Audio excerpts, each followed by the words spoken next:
lavorare sui social, quasi un'emozione. No, in verità è stata una buona disintossicazione, lo consiglio a tutti. In effetti oggi il diritto parla addirittura di diritto alla disconnessione, questo è relativo ai contratti di lavoro, quando tu non hai più un orario, non hai più l'inizio e la fine, ma ormai rispondiamo a qualsiasi ora del giorno e della notte. No, allora dentro il diritto c'è anche il diritto alla disconnessione. Io un po' perché obbligata, un po' perché ho ritenuto di lasciare decantare, sono rimasta abbastanza al di fuori, però diventa fondamentale comunicare quello che sto facendo, che stiamo facendo.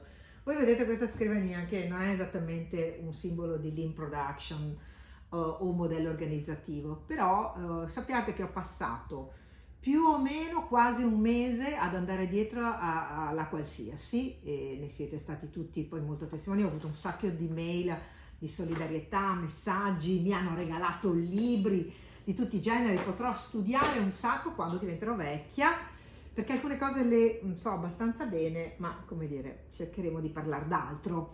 E in questo periodo in particolare devo dire che ho trovato, lo dico sinceramente, molto sconfortante essere stata poi costretta a occuparmi d'altro che non di quello che invece è il mio dovere qui.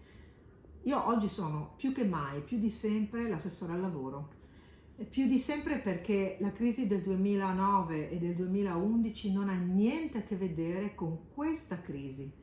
Quella era una crisi finanziaria, le aziende che non andavano bene avevano già grossi problemi e tutto sommato le abbiamo accompagnate, qualcuno a chiudere la propria vicenda produttiva, qualcun'altra a crescere, a trasformarsi.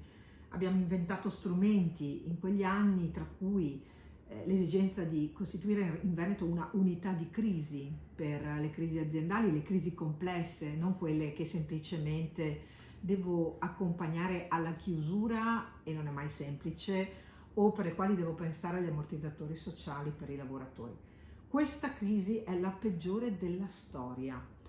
Interi settori in difficoltà, filiere produttive in ginocchio, la moda, il turismo, l'arte e lo spettacolo sono economia. L'intero settore dello sport, dagli eventi grandi agli eventi minori, alle società sportive, alle aziende collegate, financo a tutto quello che è oggi il tema della desertificazione urbana.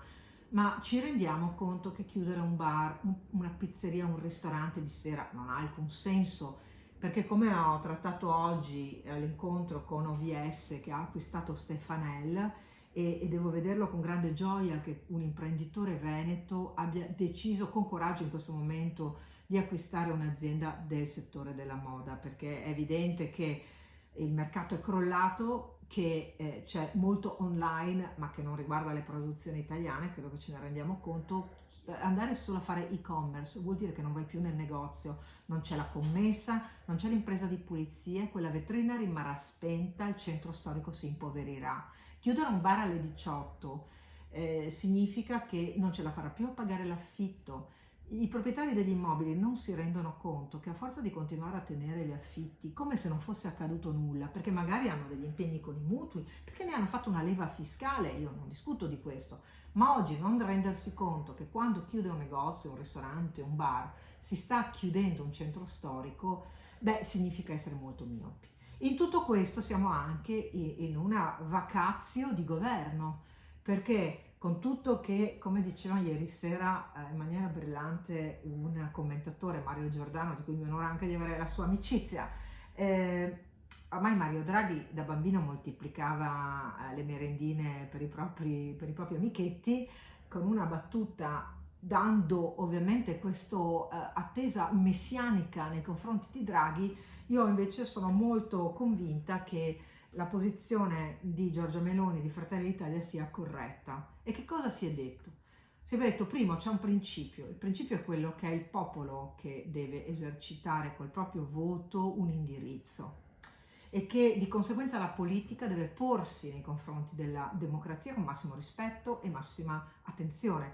vuol dire anche avere coerenza, perché tu vai di fronte all'elettorato, come è capitato a me alle regionali, dici che cosa vuoi fare, quello che hai fatto e i cittadini ti votano. Su questo torno per concludere tra un attimo.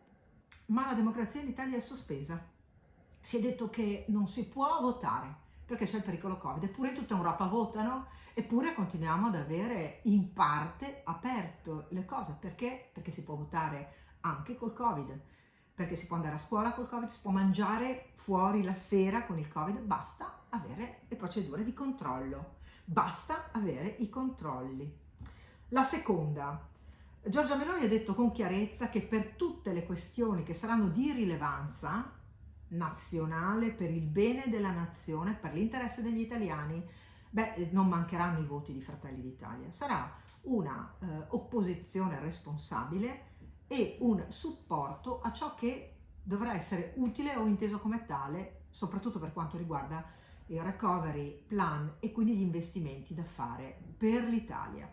Però è evidente che sui temi, pensiamo all'immigrazione, cosa prevarrà? La linea di Salvini, che è quella che io condivido, si chiudono i porti. Giorgia Meloni ha portato a Draghi una stimolo di governo per questo prossimo governo, pur stando fuori, dicendo dobbiamo prendere posizione sull'immigrazione, perché tornando ai miei temi, avremo tanti disoccupati, possiamo permetterci altri disperati senza lavoro che non vogliono lavorare, che sono irregolari a venire qui? Direi di no. E allora c'è la questione dell'immigrazione, come l'affronterà questo governo che tiene insieme dal PD alla Lega?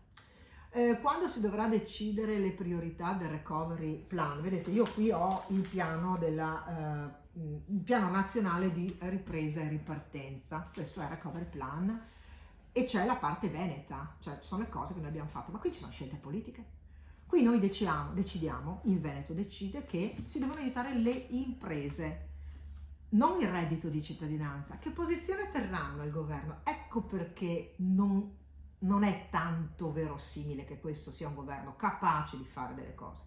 O farà solo grandi scelte, come se fosse un grande disegno di investimenti infrastrutturali, ma guardate che anche lì la politica c'entra, oppure sarà un'enorme presa in giro, perché si starà dicendo non serve votare, ma allora scegliamo il Parlamento, perché è inutile che paghiamo della gente per stare lì a fare nulla. Ma scegliere il Parlamento è un atto coraggioso e determina anche il fatto che un capo dello Stato sia consapevole di quello che sta accadendo in Italia. A me pare invece che a partire dalla questione della magistratura il capo dello Stato non abbia fatto quello che doveva, perché ricordiamoci che il ruolo di garante della Costituzione e di alcune in particolare competenze specifiche come essere a capo del Consiglio Superiore della Magistratura attiene al capo dello Stato. Capo dello Stato che dovrà essere votato da questo Parlamento, e forse questa è la ragione per cui non si scioglie il Parlamento.